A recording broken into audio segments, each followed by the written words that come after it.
これ面白いな、これストーリー。あ、ピエールですね。ピエールさんのお住まいもあの事件があった時に取材行ったんです。バッジつけてるね。胸にあれバッジつけてるの、留置所にいてもバッジつけてるのはおかしい。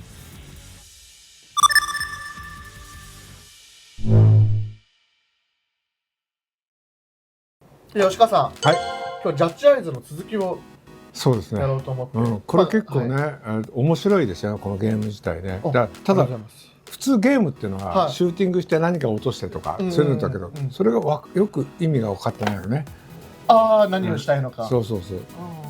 だから逆に取ってしまわないことも言ってしまったりもするけど全然いいと思います。でも、今回実はまだ物語が始まってなかったんで、徐々になんか事件が起きてくるというところで。はい、わかりました。じゃあとりあえずロードしてやっていきましょう。で、事件をキムタクさんが解決していくってこと。そうですね、探偵なので。分かった。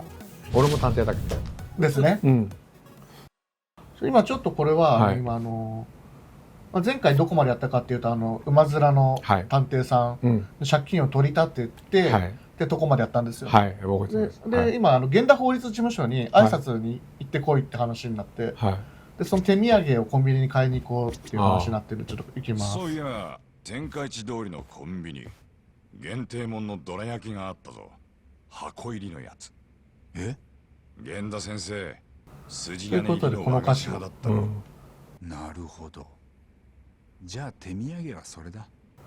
これ探偵事務所と法律事務所、この木村拓哉さんの演じるキャラクター自身が弁護士だからっていうのもありますけど、法律事務所と探偵って結構つながりあるものですか？結構あります。僕も自治体探偵を更新所をやっていて、弁護士事務所からの依頼っていうの結構多いです。それ浮気調査とかそういうのとか？浮気調査で写真撮ってきてくれとかね、そういうことある。ちなみになんかやっぱりなんかそういう調査代って割とするイメージあるんですけど、で僕らにとっては弁護士先生から来ると、ある意味その取りっぱぐれがないって言ったら表現があるかな、それがあるんで好きですね、僕は。なるほど。3カ所ぐらいはお付き合いしてます、今も。結構ありますね。一つは高校の同級生でね、弁護士やって。どら焼きじゃあ買ってきます。でもこれゲームの中でこのどら焼き買うのってなんか意味があるのかな。いや、そう思わない？それを言っちゃう。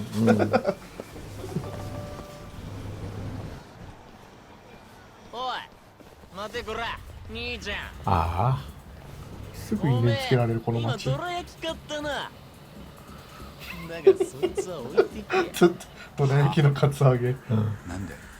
ありゃ最後の一個だったんだよ。俺らが食いてえ瞬間に買ったおめえが悪い。ですよね、兄貴たち。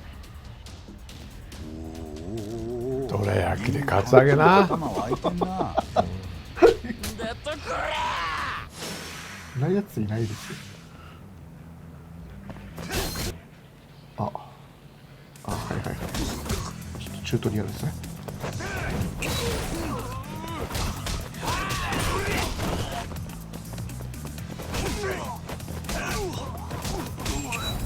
じゃあチンピラを倒して。ちなみにこのゲームは竜のごとくと違って長いこと喧嘩してると警察来ます。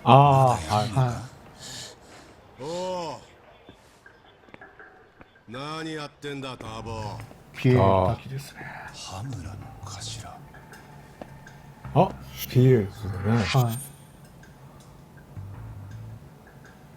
ちなみにこれカットになるかもしれないですけど、ピエールさん一時期いろいろあって芸能界離れたじゃないですか。あの時は吉川さん的にはやっぱりなって感じでした。仕方ないなっていうイメージね。でも僕ピエールさんのお住まいもあの事件があった時に取材行ったんですよ、テレビでね。そしたらおばさん、女性、高齢の女性が寄ってきて「吉川さんですよね、昔息子がお世話になりました」って言ってくれた。お世話になりました。でもね、それってさ、何気ない話のようだけど、テレビクルーの前でその話をしてくれると、吉川さんって結構動いてたんだなってイメージになるね。まだ場所覚えてる。こういうのはよ、でもこの人潔かったと思う、いろんな意味でね。許せないけどね、薬については。テレビ戻ってくるテレビが映像業界に戻ってくるつもりなかったらしいですもんね。監督にどうしてもって言われて。でも戻ってきてるよね。もうでも基本的にネット番組しか出ないようにはしてるっていう話でした。でもそれだけ力を周りの人は認めてたんだろうね。よろしくお願いします。こいつは昔親父が学費あ、そう、の面この倒を見て松金組の組長さんが学費を出してくれて弁護士になれたんです。この金額は。無罪にしちまったんだ。マジっすか。ちょっとそこ今の世の中で言うと問題だね。やっぱそうですか。問題だろうね。それが分かったらね。そのいきさつなんか全部聞くだろうけど。でも弁護士ってお金出してもらったからなれるもんじゃないからね。あ、そのお金出してもらったからっていうか、その学費そもそも両親がいなくて学費が出せなかったっていうところで。今あれで八神さんの昔の話してますね。結局それで無罪にしちゃって、その人がまた犯罪を犯したっていう。執行はまだです。早く済ませりゃお前もすっきりするのにな。これ例の探偵から取り立てた金です。もううちの取り分は引いてあるんで、あとどうぞ。おう、板についてきたじゃねえか、取り立てや。おかげさまで。カイトのやつは元気か。ええ。なら一つカイトは調査員でいる元ヤクザの。ああ、これだね。この前一緒にやってたよね。そうですそうです。お前も親父のお気に入りでいるうちは多めに見ててやる。松金のおやっさん、お元気ですか？素人が余計な首突っ込むんじゃねえよ。おう、行くぞ。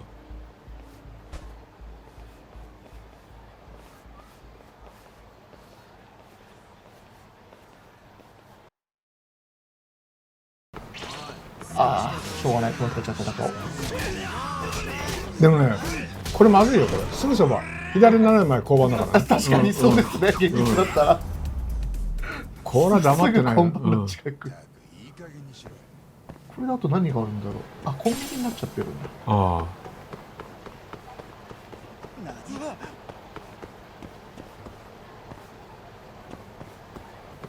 よかった。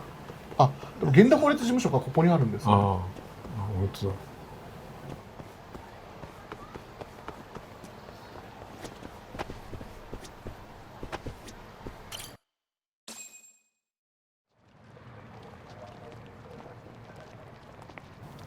俺歌舞伎町の中の弁護士事務所って記憶にないな。どっかあったかな。よ、沙織さん。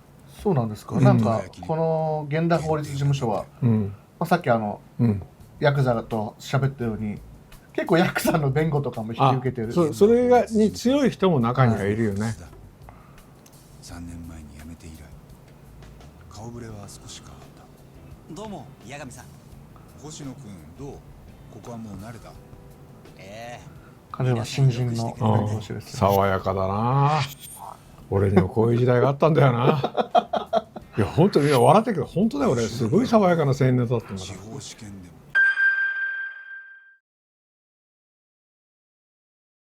すごい爽やかな青年だったんだから。司法試験でもトップ自分で言うのおかしいかな。ならもっと大きな事務所でも行けたろう。いや、なんてこと言うんですか。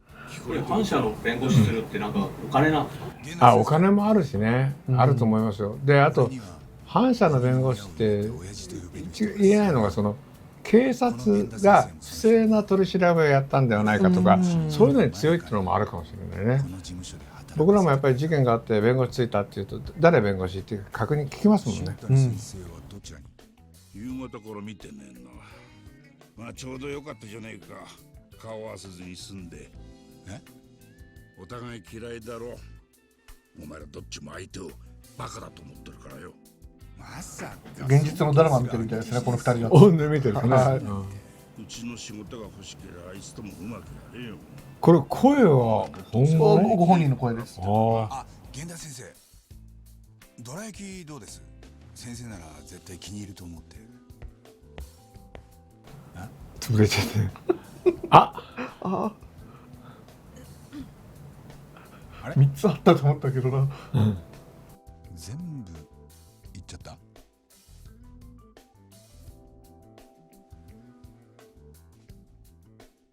半分なら残ってます。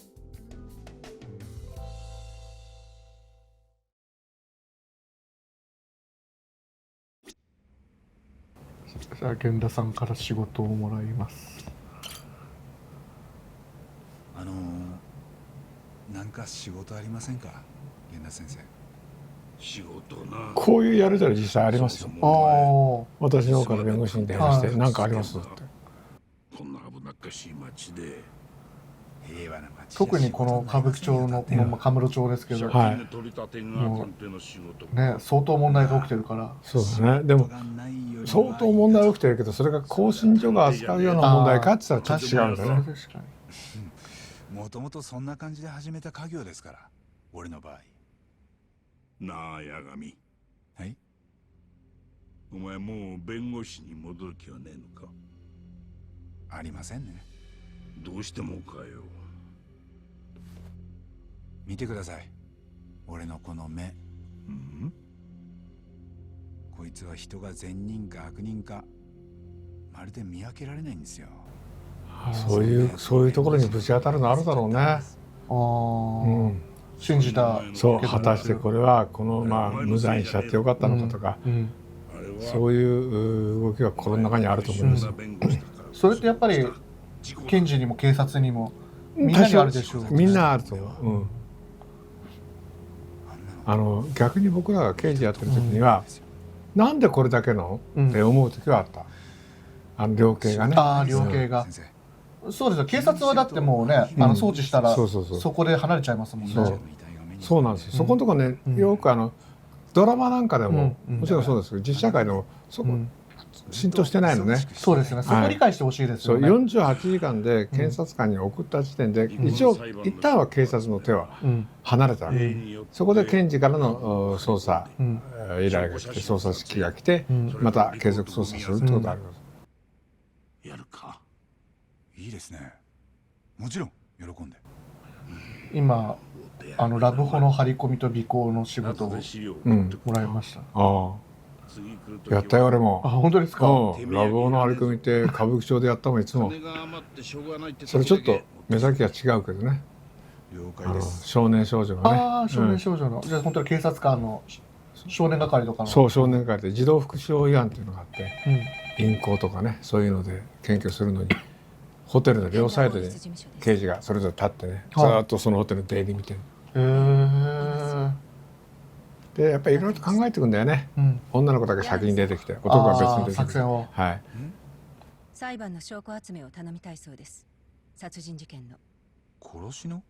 なんだよ。うちにそんな案件あったか？いえ、私も今初めて聞きました。八神、さっきの離婚裁判は忘れていい。新谷を手伝ってやってくれ。殺しの弁護なんざうちも3年ぶりだ。新谷先生、太平通りのバーにいるそうです。すぐ来てほしいと。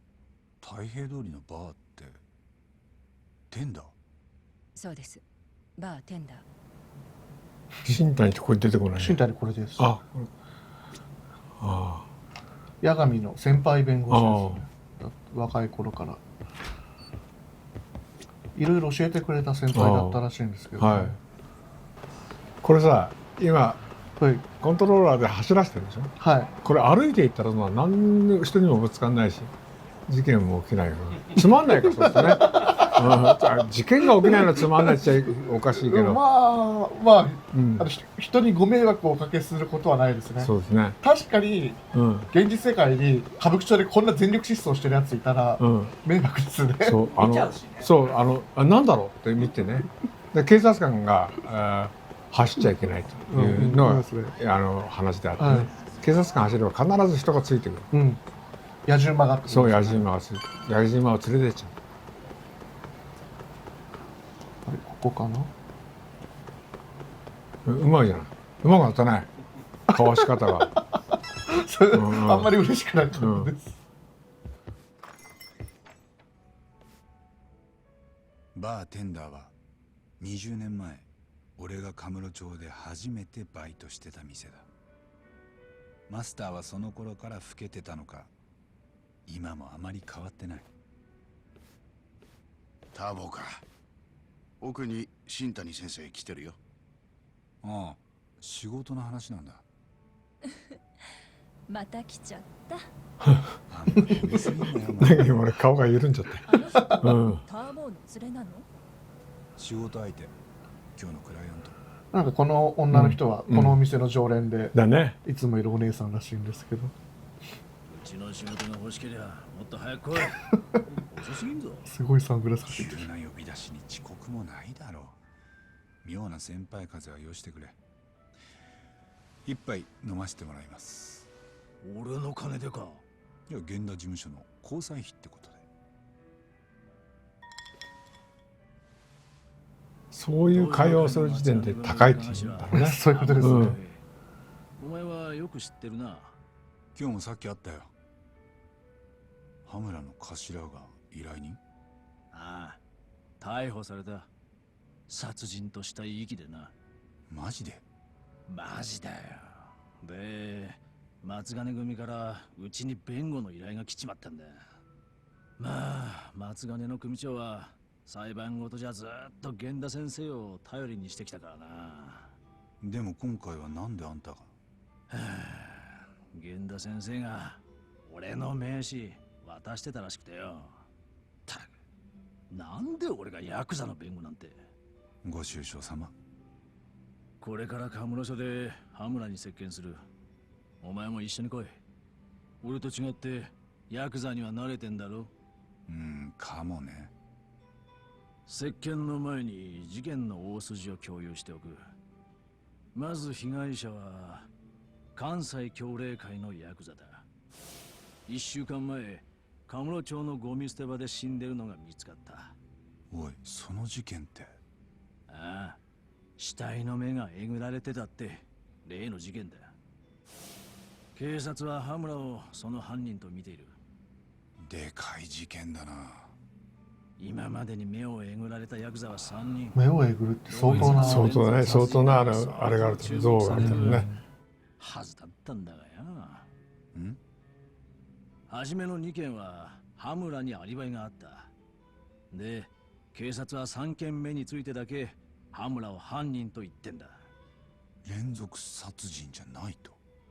ああ、3人死んでて全部未解決じゃ警なんか察も考え方あるんですか？ちょっとなんか警察も強引な感じが。まあだけどだからそういうのが難しいのね、そこに警察の中の何か思惑があるっていうこともあるし、また新たな証拠があるとかね、そういうことがあるから。なるほど。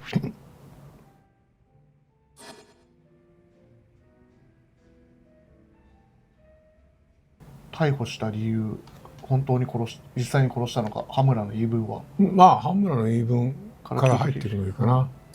羽村は事件のことなんて言ってんだ？やってないと言ってるそうだ。警察の言いがかりだともな。じゃあ無罪を主張するってことか。次なんでしょうね。いやね、逮捕した理由ですかね。そうだね。そうですよね、多分。警察が羽村を逮捕した理由は？理由は2つ。被害者はカムロ町に進出してきた関西ヤクザで、もう何ヶ月も東上会と抗争している。東上会か。となると十中八九殺したのは東上会。そうですね、まだ東上会あるんですね。で、羽村もその一人。もう一つの理由は？事件当日、羽村は被害者と口論をしていた。今のさ切り口、被害者と口論していたからとか、トラブっていたとか、それだけをもって、疑うっていうのはちょっと矛盾があるんでね。やっぱそうですか。それはちょっとね、まあドラマ的にはね、そこから先で入りやすいからっていうのは。入りやすいですよね。一応これも聞いておきましょうか。これはね、究極の質問になっちゃうと思うね。じゃあもういい、まあもう終わってもいいんですけど。とりあえずはね、ここで正直言って、キムタクがこれから接見するっていうか、そこである程度の状況を仕入れてきてからの方がいいと思う。でないとどうしても先入観が入ってしまったりするからね。じゃあやめときましょう。今ちょっと真面目な僕会見今のいいと思います。そろそろ店を出よ先に行っててくれ。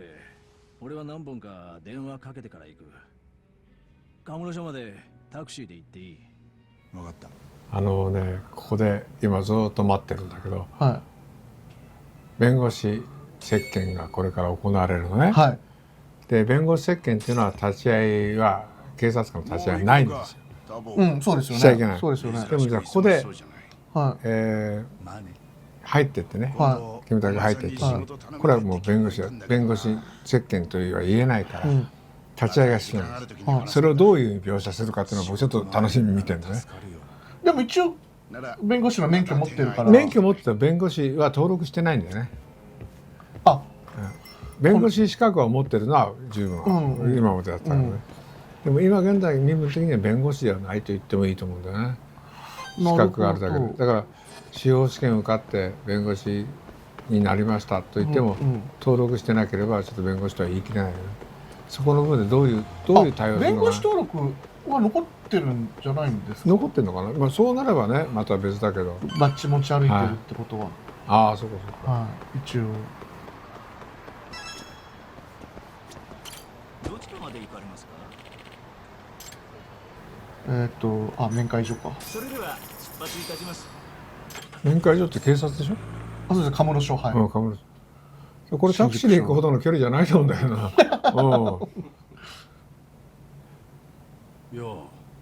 バッジつけてるよね。胸にあれバッジつけてるの留置所にいてもバッジつけてるのはおかしい。あ、それ全部取り上げる。組の大門。そうそう。だからバッジ、アクセサリーもそうだけど、全部取るね。ベルトも抜きます。よくそう言いますよね。まあ俺らも仲良くやりましょうや。うちの親父と源田先生みてえに。そうですね。よく着替え持ってったりなんかそういう描写ありますもんね。そうそう、それを受けた留置係員はそのスウェットなんかの場合紐が入ってる時あるじゃないですか、腰のところに。あれを全部抜いて。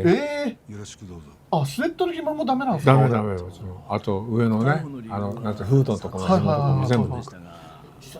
そう。お心当たりがあるんでしょうか。もっと言うなら熱い漫画の本あるでしょ。あれってホチキスが入ってるね。あれ全部抜く。それが結構苦労する留置係はね。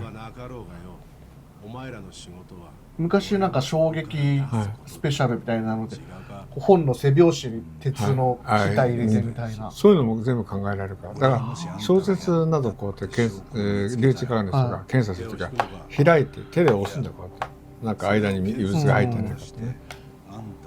だから留置係って本当大変なんですよ。殺人鬼だって無罪にしたんだろうが。おい八神。3年前少なくとも大久保新平は無実の可能性が高かった。だから俺もでも彼は無実を勝ち取った、無罪を勝ち取ったじゃないですか。でも検察側にだってその証拠を揃えきれなかったっていうのもある。もちろんね、あるかもしれないですね。そこまでいけなかったっていうのは。あの時お前は無罪取るって手柄に目がくらんだんだよ。だから人殺しかもしれねえっていう男を野放しにした。だろ？正直に言えよ。疑わしきは罰せずですよ。なら焼き殺された娘の親にそう言ってみろ。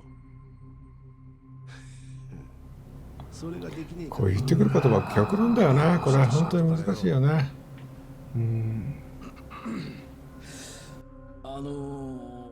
事件の話に戻したいんですが構いませんか？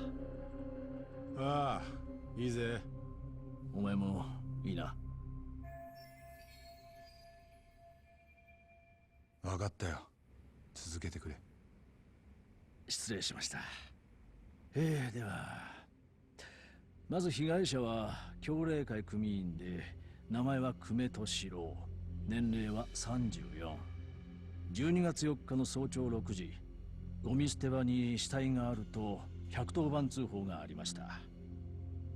事件前に頭は被害者と揉めてたそうですね。ああ、警察は何か言ってませんでしたか？他にも頭を逮捕するだけの証拠があるとか。そんなもん俺にわかるわけねえだろうなあ、新谷先生。ただ警察にどんな証拠があるか今の時点では弁護士にも開示されません。起訴前は羽村さんの話だけが我々の頼りでして。そうかよ。裁判直前までそういうのってわからない。ある程度ね。直前とは言い切れない。そうですね。何から聞きましょうか。まずちょっと口論を聞いてみたいな。はい。被害者の久米とはどこで揉めてたんです？なぜ揉めたかを聞いて。すっぽん通りにアムールってクラブがある。アムール。その店先だ。俺は組の若い者を連れてた。その時に協励会と睨み合いになってよ。そいつが久米って野郎だった。喧嘩ふっかけたのは頭の方から。なんで関西のやつ来てたんでしょうね。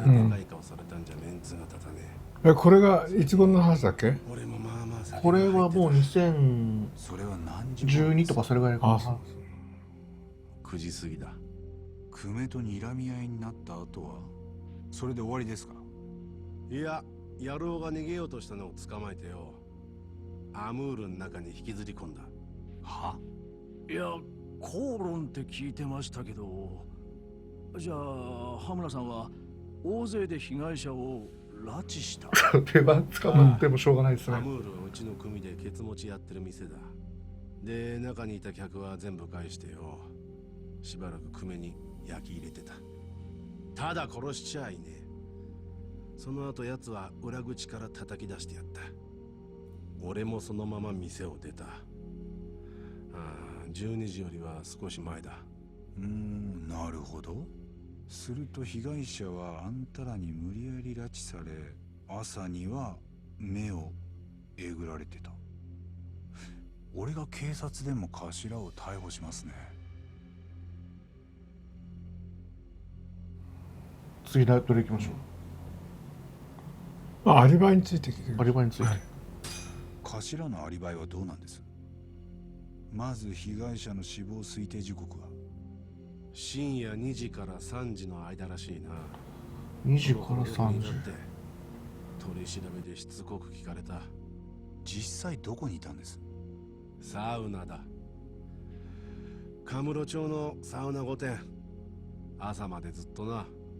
ただしそれを僕そういう街の中にあるサウナって行ったことないんですけど、結構新宿とかもありますあります。はい、風林会館の中にもあったな。風林会館の中にも。ちょっと高級なね。はいはいはい。あとなんでしょう、アリバイ聞いたのか今。でもね、今のアリバイもさ、そのサウナにいたっていうのは結構強いと思うんだよね。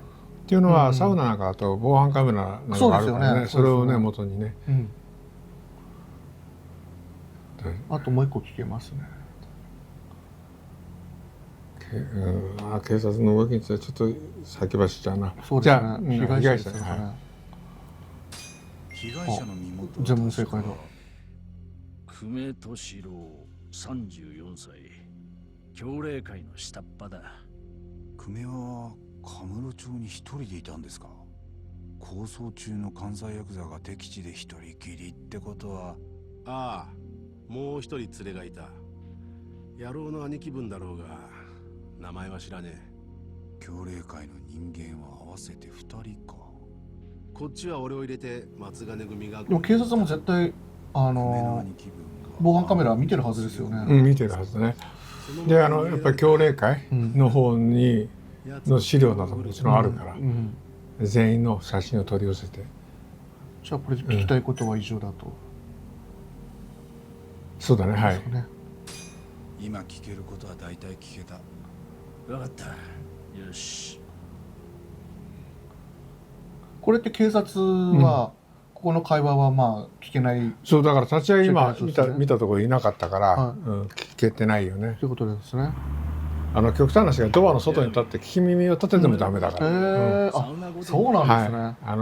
容疑者にはその接見交通権とかね、これ非常に重要なものなので。なるほど。証明できりゃ裁判するまでもねえんだがな。明日報告してもらうぞ。こっちから連絡する。これはでもな、これ面白いな、これストーリー。